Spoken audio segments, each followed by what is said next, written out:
Mitchell walked into our bedroom with the box held like a peace offering, but his smile was too practiced. He placed the humidifier on the nightstand, angling it precisely toward our bed as if he were setting up a professional stage. "The dry air is bad for your lungs, Dad," he said, his voice dripping with a concern that felt as thin as paper. I've spent 40 years reading people's intentions before they even open their mouths, and Mitchell was broadcasting guilt. I didn't thank him immediately. I simply watched his hands tremble slightly as he plugged it in. He thought he was being clever, hiding his agenda behind the veil of filial duty and modern technology. Subscribe, hit the like button, and tell me in the comments how old you are and where you're from. For you, it's just a small thing. But for me, it's the reason I keep telling these stories. As soon as the front door closed behind him, the room felt different, tainted by an unwelcome presence. Sylvia didn't say a word. She just looked at me, her eyes sharp and questioning. I took my magnifying glass from the drawer, the one I used for decades, to inspect the fine print of contracts. Behind the sleek black plastic of the display, I saw it, the glint of a lens, a tiny mechanical trader. It wasn't just a gift, it was a window into our private lives, opened by our own flesh and blood. I felt a cold, familiar clarity wash over me, the kind that comes when you realize the person across the table is bluffing. I didn't unplug it, nor did I cover the lens with tape. If Mitchell wanted to watch us, I decided right then that we would give him a show he would never forget. Experience has taught me that the best way to catch a rat is to let it think the cheese is unguarded. He is watching us right now, looking for a sign of weakness, but he has no idea that we've already started rewriting the script. We sat there in the heavy silence, two veterans of a long marriage suddenly playing the roles of unsuspecting seniors for an audience of one. I caught Sylvia's reflection in the mirror. She was smoothing her hair, likely wondering if her good side was visible to Mitchell's little spy eye. I almost let out a dry chuckle thinking that at 65, I was finally becoming a content creator without even trying. I reached for my book, pretending to read, while my mind was busy calculating the monthly data usage of a high-definition stream. Mitchell always treated me like I still struggled with the basic functions of a TV remote, yet here I was, mentally deconstructing his entire surveillance network. It's a special kind of irony. He spent hundreds of dollars on a gadget to see if we were safe, when he should have spent that money on a therapist to figure out why he's so paranoid. I felt Sylvia's hand brush against mine, a silent signal that we were in sync, a code we've shared since long before Mitchell was even a thought. I looked at the humidifier puffing out its little cloud of mist. It looked so innocent, like a plastic cloud on a mission to save our weary sinuses. "It's a bit loud, isn't it, Bernard?" Sylvia said, her voice a perfect blend of staged annoyance and domestic mundanity. I grunted a response, the classic grumpy old man sound I knew Mitchell expected to hear through his little hidden microphone. Behind that grunt was a man who knew exactly how to dismantle a reputation, and Mitchell was handing me the tools to do it. Every move I made now had to be deliberate, a choreographed dance for an audience that thought he was the director. My heart didn't race, it slowed down, a cold, rhythmic beat that told me I was back in the driver's seat of my own life. We weren't just parents anymore, we were targets, and a target that knows it's being watched is the most dangerous thing in the world. I could feel Mitchell's digital gaze lingering on us, but what he didn't realize was that I was already looking right back through the screen of his soul. The real game wouldn't be about what we hid, but about the specific, devastating truths we were about to let him overhear. I spent the morning accidentally struggling to open a jar of pickles, making sure to perform right in front of Mitchell's little digital spy. I've never actually had trouble with jars, but if my son wanted to see a frail old man, I was more than happy to give him an Oscar-worthy performance of a man defeated by a vacuum-sealed lid. Sylvia watched from the kitchen doorway, her lips twitching as I let the lid clatter across the floor with the dramatic resonance of a dying bell. It's a tactical advantage I've honed over the years. People assume that because your skin wrinkles, your brain must be turning into lukewarm porridge. Later that afternoon, Mitchell called with that specific, condescending "how are we doing?" tone that usually precedes a sales pitch for a retirement community. He didn't mention the camera, of course, but he asked if the humidifier was keeping the air clear, his voice tight with an anticipation he couldn't quite mask. I told him the air felt so fresh I might start training for a triathlon, A lie so blatant it was a dry jab at his obvious agenda. I nearly broke character when Sylvia walked past the camera wearing her oversized gardening hat and sunglasses indoors, a silent, eccentric protest that left me coughing to hide a laugh. My son, the man I taught to look people in the eye and stand tall, was now a voyeur in his own parents' sanctuary. It is an injustice that cuts deeper than any physical blow, the calculated theft of our privacy under the sanctimonious guise of safety. I realized then that Mitchell wasn't just watching. He was likely showing the feed to Andrea, dissecting our lives like biology specimens over their evening wine. We are not their weekend project, and we certainly are not their entertainment. The real blow landed an hour later when I heard a faint, familiar ping from my own tablet, which Mitchell had synced for me last month. He had forgotten to log out of his shared cloud, and a notification popped up that made the air in the room turn to ice. I stared at the tablet screen, where a notification from Mitchell's shared cloud hung like a digital noose. He had set this device up for me with extra-large icons, as if my eyesight had failed along with my supposed common sense. It's a bit of a joke, really. I can still spot a counterfeit bill from across a room, but he thinks I need a button the size of a saucer just to check the weather. I tapped the screen, my finger steady despite the sudden surge of ice in my veins. The file title was Facility Shortlist Q3 Planning, and beneath it, a folder labeled Evidence of Decline. He wasn't just watching us out of some misplaced anxiety. He was building a dossier to package us up and ship us off to a place with beige walls and scheduled nap times. Sylvia walked in, holding a plate of slightly charred toast, her latest clumsy senior act for the camera, and saw the look in my eyes.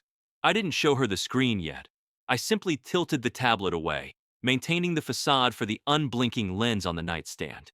I felt a surge of cold, sharp energy, the kind that used to win me boardroom battles when the stakes were millions, not my own freedom. Mitchell thinks he's playing chess against a pair of checkers pieces, but he's forgotten who taught him how to think 3 moves ahead. I set the tablet down and looked directly at the humidifier, offering it a small, tired smile that was entirely manufactured. It takes a special kind of arrogance to assume your parents are static objects that stop evolving the moment they turn 60.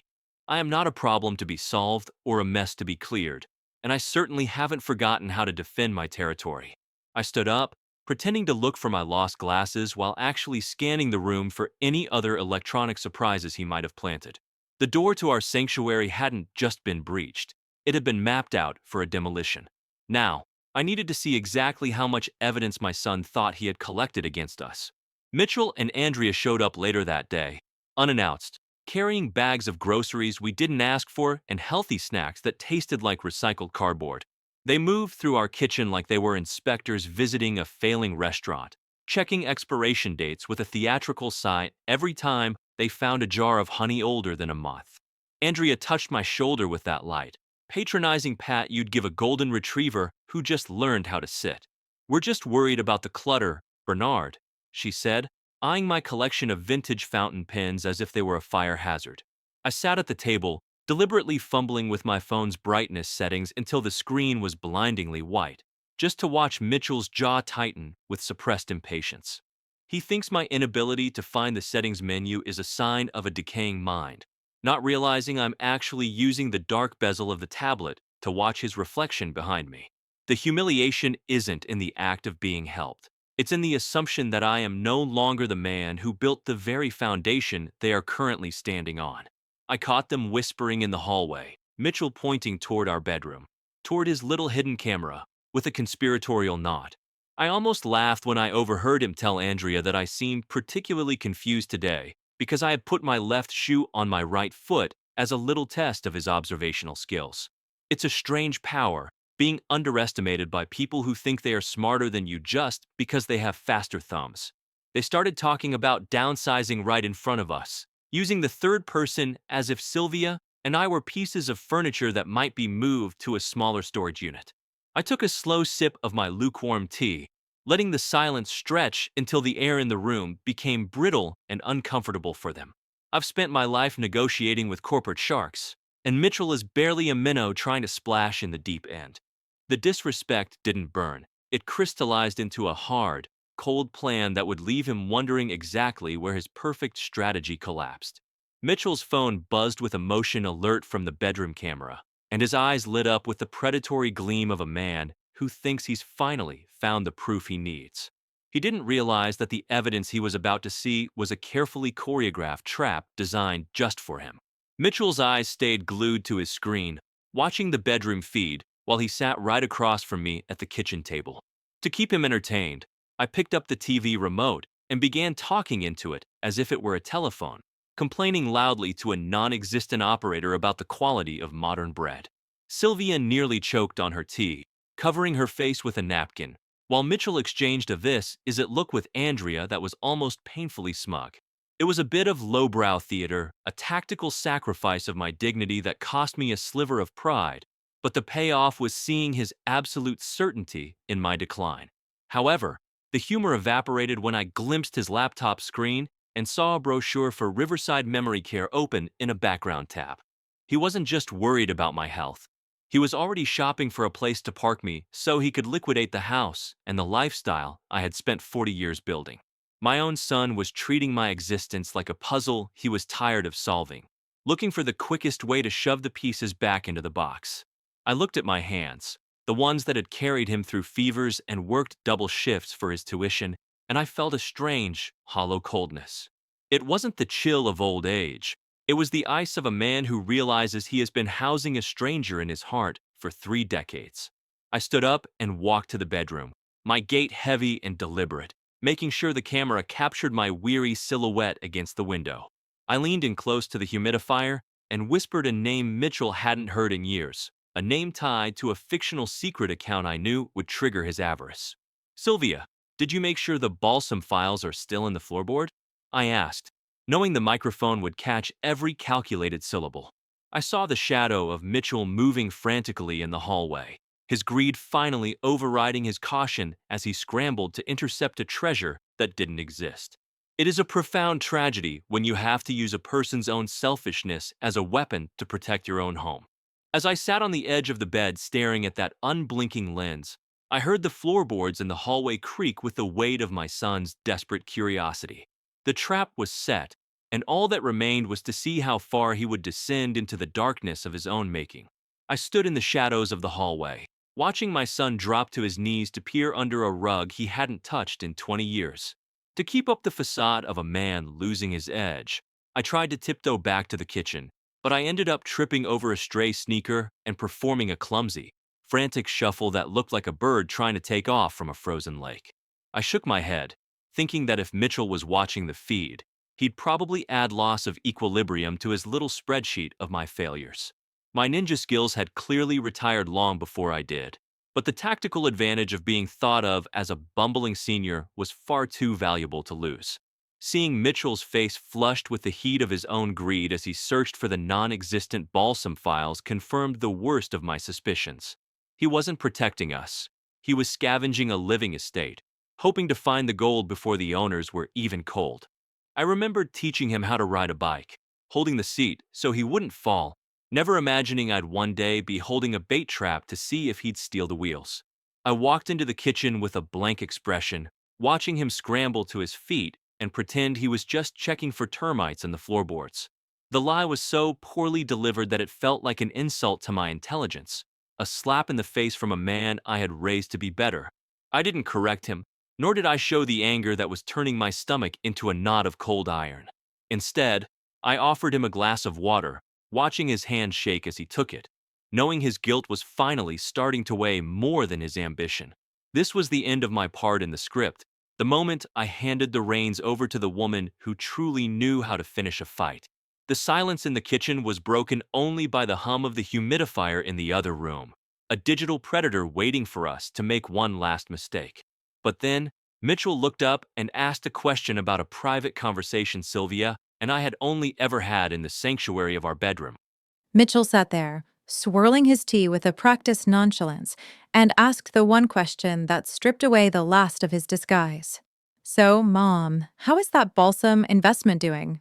"I think I heard you mention it earlier," he said, his voice casual but his eyes as hungry as a wolf's. Bernard hadn't even mentioned that name outside our bedroom walls since he whispered it to the humidifier 10 minutes ago.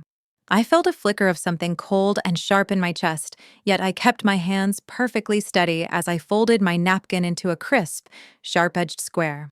It is truly fascinating how children think they can outsmart the people who literally taught them how to navigate the world. Mitchell was always a terrible liar. Even at 6, he would hide behind a transparent lace curtain and genuinely believe he was invisible. Now, he was 35 and still hiding behind a piece of plastic electronics, thinking I couldn't see the ugly outline of his grade. I looked at Bernard, who was currently accidentally putting salt in his tea, a performance so over the top I had to bite the inside of my cheek to keep from laughing. We have spent 40 years building a life of quiet dignity, only to have our own son treat it like a clearance sale at a failing department store. I realized then that Mitchell wasn't just watching us to ensure our safety. He was auditing us, calculating the market value of our silence and our home. Balsam? I repeated, letting the word hang in the air like a heavy curtain he wasn't prepared to pull back. I allowed myself a small, dry smile, the kind I used to use when Mitchell's teachers told me he was struggling with basic logic. I noticed a smudge of gray dust on Mitchell's expensive collar, likely a souvenir from his desperate crawl across our floorboards searching for ghosts. The sheer incompetence of his betrayal was almost as insulting to me as the act of betrayal itself. He leaned forward, thinking he finally had me cornered, completely unaware that I was the one holding the only exit key. I knew exactly what was being recorded on that humidifier's memory card, and more importantly, I knew exactly how to make Mitchell watch the most uncomfortable movie of his life. I saw Andrea shift in her seat, her eyes darting toward the hallway, as if she could already hear the sound of the trap snapping shut. Mitchell's question about the Balsam files hung in the air like a bad smell, yet he wore an expression of forced innocence that wouldn't have fooled a toddler. I watched him wait for an answer, his fingers drumming a nervous, erratic rhythm on the tabletop that betrayed his internal greed. It is quite a spectacle when your own child thinks he's a master of espionage because he bought a gadget with a 5-star rating on the internet. Bernard, ever the dedicated actor, chose that moment to struggle with the sugar tongs, eventually dropping a cube into his tea with a splash that sent droplets flying onto Mitchell's pristine sleeve. I had to admire Bernard's commitment to the bit. He looked so genuinely annoyed by his own shaking hands that even I almost believed the performance. If Mitchell saw this as a sign of neurological decline, he was exactly where we needed him, blinded by his own confirmation bias. I turned back to my son, letting my silence stretch until he began to shift uncomfortably in his chair, his confidence visibly leaking away. Balsam is a private matter, Mitchell, I said finally, my voice a low, steady hum that carried the weight of 40 years of authority. I watched Andrea's eyes dart to her phone under the table, her thumb likely scrolling through the cloud storage Mitchell had so generously set up for us. They weren't looking for a way to help us, they were looking for a way to justify the paperwork for a conservatorship they had already started drafting. It's a bitter realization when you see that the people you raised to be strong have used that strength to try and hollow out your own life. But then I noticed a tiny, pulsing blue light on the humidifier in the hallway that Mitchell hadn't accounted for, a low battery warning that was about to cut his broadcast short. He was so focused on the secret we had dangled in front of him that he failed to notice the one real, devastating piece of evidence I had just pulled from the kitchen drawer. I waited for the perfect moment to lay the printed legal documents on the table, knowing the look on his face would be worth every second of this charade. Mitchell's face was a study in poorly concealed avarice as he waited for me to elaborate on a secret that didn't exist. Beside him, Andrea was tapping her manicured nails, her patience wearing thin as she realized our decline wasn't happening fast enough for her schedule. Bernard chose that moment to accidentally put the TV remote in the refrigerator, muttering something about the weather being chilled today. It was a touch of genius, really. Mitchell's eyes widened with a mix of pity and triumph, convinced he was witnessing a total mental collapse. My husband looked back at me with a wink so subtle only I could see it, a shared joke between two people who had outlasted worse storms than this. "You know, Mitchell," I said, my voice as calm as a frozen lake, "it's funny how you've developed such a sudden interest in our bedroom conversations." The air in the kitchen didn't just chill, it turned into a vacuum, sucking the smugness right out of his lungs. I pulled the facility shortlist brochure I had printed out earlier from beneath my placemat and slid it across the table like a winning card. The glossy photos of Riverside Memory Care stared up at him, a silent testament to his plan to discard us like old magazines. I watched the blood drain from his face, replaced by a frantic, stuttering attempt to find a lie big enough to cover his tracks. There is a specific kind of silence that occurs when a predator realizes the cage door has locked from the outside. I felt no pity, only a sharp, surgical clarity about what needed to happen next to protect our home. We had spent 30 years raising a son, only to realize we had been nurturing a stranger with a spreadsheet for a heart. I leaned forward, my gaze pinning him to his chair, and let the weight of my disappointment fill the room.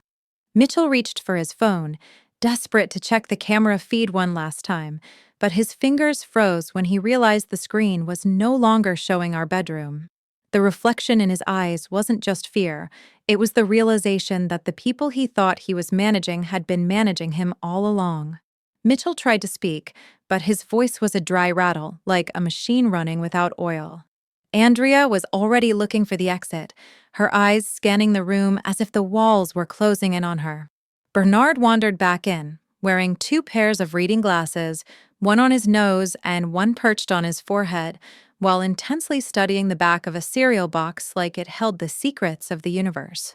He looked up, gave a bewildered blink, and asked Mitchell if the internet was full today because he couldn't find his digital crossword. It was a masterpiece of misdirection, keeping them convinced he was drifting away while I held the cold, hard facts in my hand. "The brochure, Mitchell," I said, tapping the glossy paper with a fingernail that sounded like a ticking clock in the silence. He stammered about research and options for the future, but the lies were rotting in the air before they even reached us. I realized then that the most dangerous thing about age isn't the passing of time, but the patience it grants you to watch a fool bury himself. I reached over and took Mitchell's phone from the table. He was too stunned to stop me. I didn't need to guess a password. I used his own birthday, a date I had etched into my soul while he was busy forgetting mine.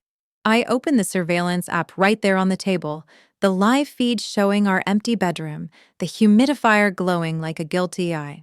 Bernard stopped his crossword act, took off both pairs of glasses, and sat down with a spine as straight as a soldier's.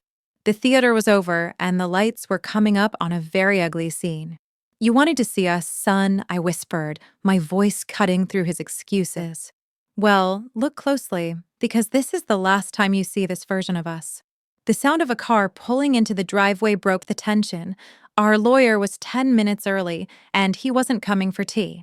Mitchell looked at the window, then back at us, finally realizing that the helpless parents he had been filming were about to serve him a reality he couldn't delete. Our lawyer, a man who has seen more family greed than a probate court judge, stepped into the room with a briefcase that sounded like a final judgment when it hit the table.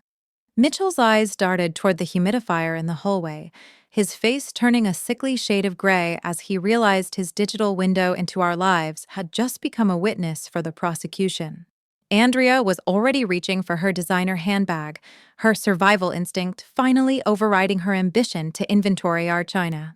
Bernard, playing his part to the end, began struggling to turn off his tablet, blowing on the screen as if it were an old game cartridge while making a series of increasingly confused huffing sounds. He looked at Mitchell with a perfectly timed, vacant blink and asked if the Google was broken again because the screen wouldn't stop showing Mitchell's bank statements. It was a beautiful bit of self-irony, a man who once designed complex logistics systems pretending to be baffled by a touchscreen, all to let the tension in the room cook Mitchell slowly. The humor of the moment didn't soften the blow. It only highlighted the terrifying gap between the man Mitchell thought I was married to and the man who was currently dismantling his life. I watched my son realize that the loss he was facing wasn't our health or our memories, but the very financial foundation he had spent his life leeching from. A parent's love is meant to be a safety net, but Mitchell had tried to turn ours into a spider's web, and now he was the one caught in the threads. We weren't just taking back our privacy. We were witnessing the total collapse of the son we thought we knew. The lawyer pulled out a transcript of the audio Mitchell had recorded, and I watched Mitchell's hands begin to shake as his own voice was read back to him, discussing the resale value of the estate. The threat was no longer theoretical. The life Mitchell had built on the assumption of our weakness was about to be reclaimed. Mitchell looked at the second folder the lawyer placed on the table, a bright red one that contained a legal reality he hadn't even considered. The look of pure, unadulterated fear on his face told me that he finally understood. The parents he tried to trap had already moved the walls. The red folder sat between us like an unexploded bomb, and Mitchell couldn't even bring himself to touch the edges. Andrea was already standing by the door, her facade of the caring daughter-in-law having evaporated the moment she saw the legal letterhead. Bernard, meanwhile, was in the kitchen corner battling the high-tech espresso machine Mitchell had upgraded for us last Christmas, which was currently wheezing and spitting steam like a disgruntled dragon. He looked at me with a face partially speckled with milk foam, dryly whispering that he just wanted a simple cup of joe, not a pressurized chemistry experiment, yet his eyes remained as sharp as a hawk's. It was a ridiculous sight. A man Mitchell labeled as declining was the same man who had spent the last hour silently locking Mitchell out of every joint oversight account he had ever touched. "You see, Mitchell," I said, my voice cutting through the hiss of the steam, "we didn't just find your camera, we found the emptiness behind it." I watched him try to formulate a defense, his mouth opening and closing like a fish out of water, while his dream of an early inheritance turned to ash. He had underestimated the very people who gave him life, assuming that our years had stolen our teeth along with our youth. The red folder contained the new trust agreement, one that effectively removed Mitchell's name from every family asset until he proved he was more than a common thief. The humiliation in his eyes was almost hard to watch, not because I felt sorry for him, but because it confirmed how little he actually valued our existence. "I think it's time for you to take your electronic gifts and go," I added, gesturing toward the humidifier that was still pulsing with a mocking, artificial blue light. Bernard finally mastered the coffee machine, handing me a perfect espresso with a steady hand that showed no sign of the tremors he'd been faking for the camera. He leaned over the table, wiped a speck of foam from his lip, and looked his son in the eye without a single trace of the confusion Mitchell had been so eager to document. As Mitchell reached for the handle of the door, trembling with the weight of his failed heist, I realized there was one final truth he needed to hear before the silence between us became a permanent wall. Mitchell stood by the door, clutching the humidifier like a defeated soldier holding a useless shield. I watched him, not with the anger of a victim, but with the weary disappointment of a gardener looking at a withered crop. Beside me, Bernard finally set down his mysterious cereal box and stood up, the fog of fake confusion evaporating from his eyes like morning mist. He walked over to the humidifier, unplugged it with a sharp, decisive snap, and handed the tangled cord to Mitchell. "You forgot the manual, son," Bernard said with a dry, desert-cold smile, "though I think you're the one who needs instructions on how to be a man."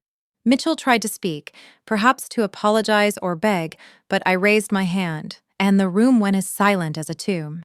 We had spent our lives building a legacy, and we weren't about to let a voyeur with a Wi-Fi connection tear it down for a quick commission.